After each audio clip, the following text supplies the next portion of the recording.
Hadratul Muhtarim Alhamdulillah, sidang jemaah salat subuh yang insyaallah dirahmati dan dimuliakan oleh Allah Subhanahu wa taala. Alhamdulillah wa syukurillah wa la haula wa la quwwata illa billahi wa huwal aliyyul azim. Hasbunallah wa ni'mal wakil, ni'mal maula wa ni'mal nasir. Salah satu ibadah atau perintah Allah yang dilakukan sekali dalam 1 tahun dan merupakan ibadah yang sangat penting, yakni pelaksanaan ibadah kurban. Tapi ibadah ini, kalau kita mau mengkaji, sebenarnya awalnya adalah dari peristiwa perintah Allah untuk menyembelih anaknya Nabi Allah Ibrahim alaihissalam. Kenapa Nabi Ibrahim disuruh menyembelih anaknya? Karena memang pernah dia menyampaikan bahwa jika kelak, walaupun saya punya anak, kalau Allah ridha dan demi untuk mendekatkan diri kepada Allah, kalau Allah perintahkan untuk kurbankan, saya akan kurbankan. Dan memang pada waktu itu Nabi Ibrahim belum punya anak. Memang biasanya kalau belum punya, Pak, pintar ngomong. Tapi nanti kalau sudah punya, lupa. Biasanya begitu. Biasanya kalau orang masih naik motor, kasih tahu temannya, kalau saya punya mobil nanti saya antar keliling-keliling. Persoalannya sudah nggak apa-apa kalau saya. Sekalinya ada mobilnya tidak dipakai juga. Bilang lagi susah dicuci keluar. Biasa begitu. Maklumlah, biasanya orang kalau ini. Tapi Nabi Ibrahim itu sebenarnya bukan karena kesombongannya dia ngomong seperti itu.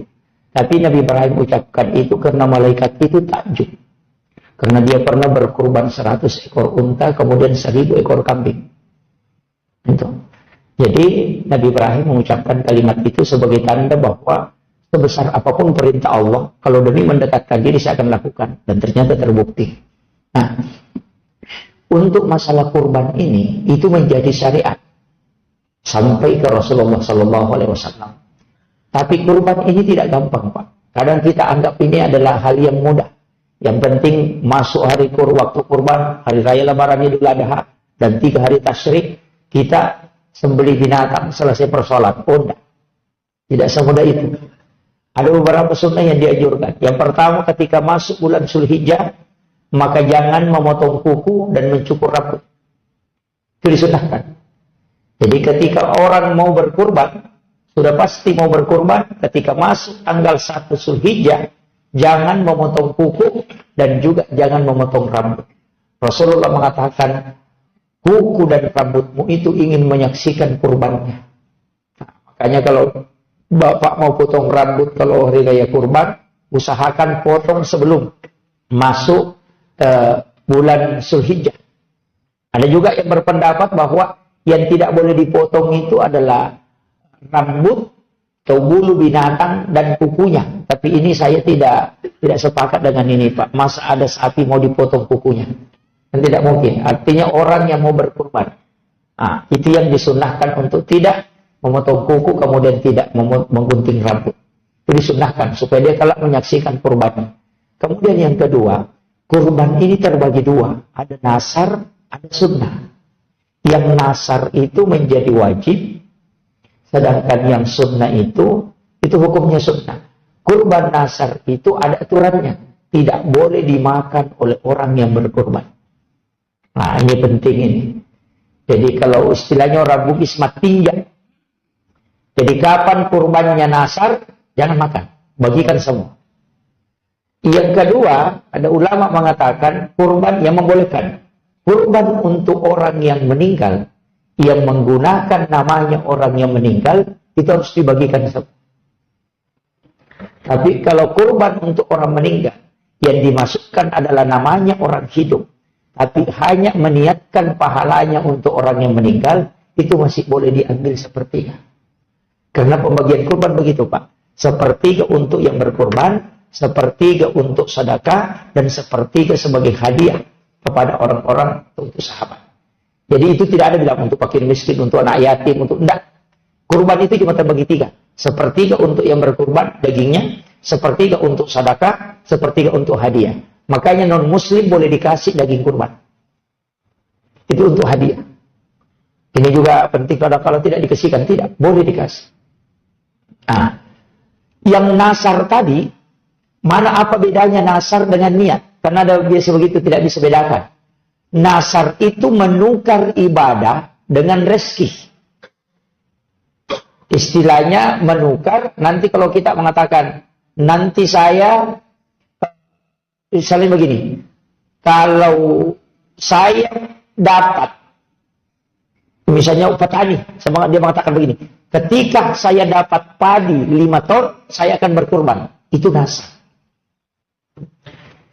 Tapi kalau dia mengatakan, mudah-mudahan padi ini bisa panen, sebelum berkurban, saya akan pakai untuk berkurban. Itu niat. Bedakan ya. Sama kalau rumah, kita mau jual rumah. Kalau rumahku laku 500 juta, saya berkurban. Tapi kalau dia mengatakan, semoga ada yang beli rumahku, dan saya bisa berkurban. Itu niat. Kalau mengatakan, kalau rumahku laku 500 juta, saya akan berkurban. Berarti itu nasar.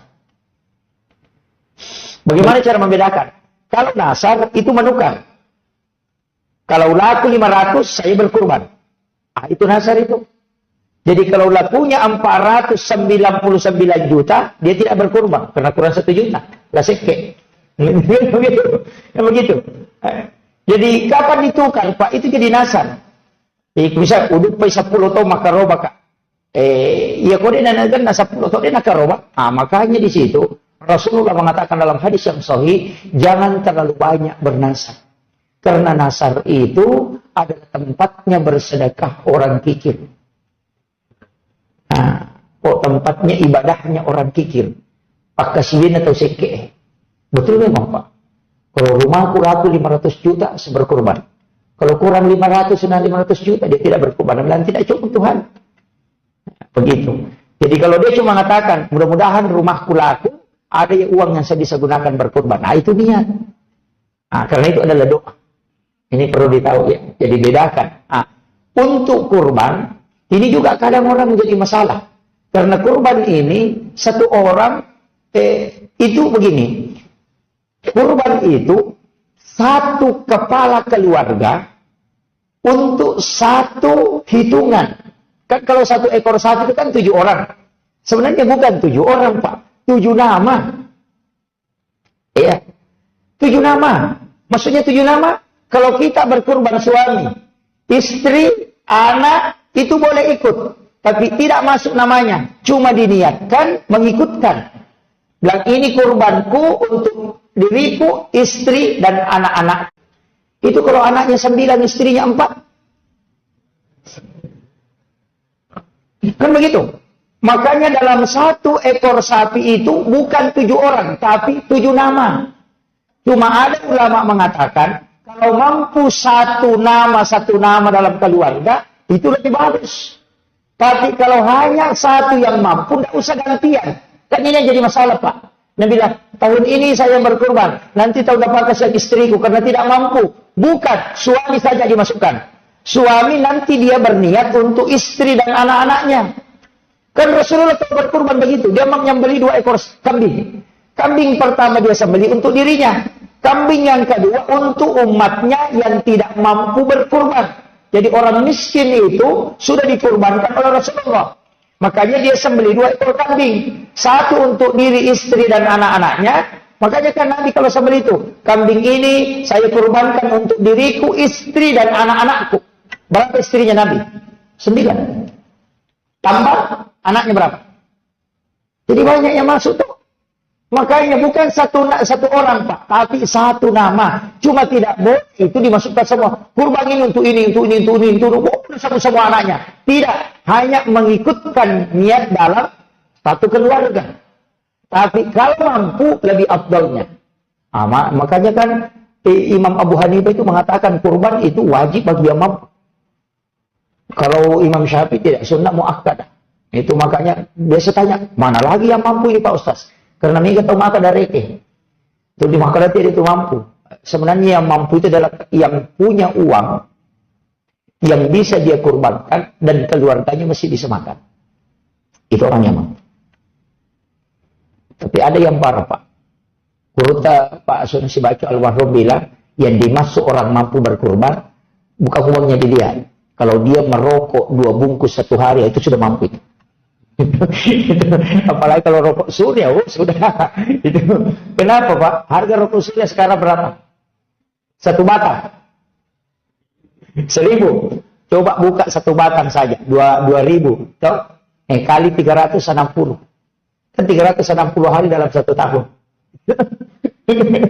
Berapa itu? 2 juta lebih ya.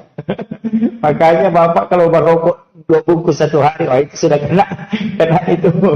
Tapi ada yang para pedagang sapi tidak berkurban, itu orang stres itu.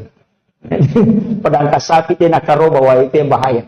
Makanya saya sampaikan, usahakan. Kurban itu sebenarnya adalah melepaskan sifat binatang yang ada pada diri kita.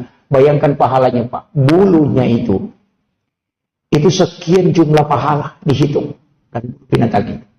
Kemudian saya kasih tahu, satu-satunya ibadah yang paling cepat sampai itu adalah kurban.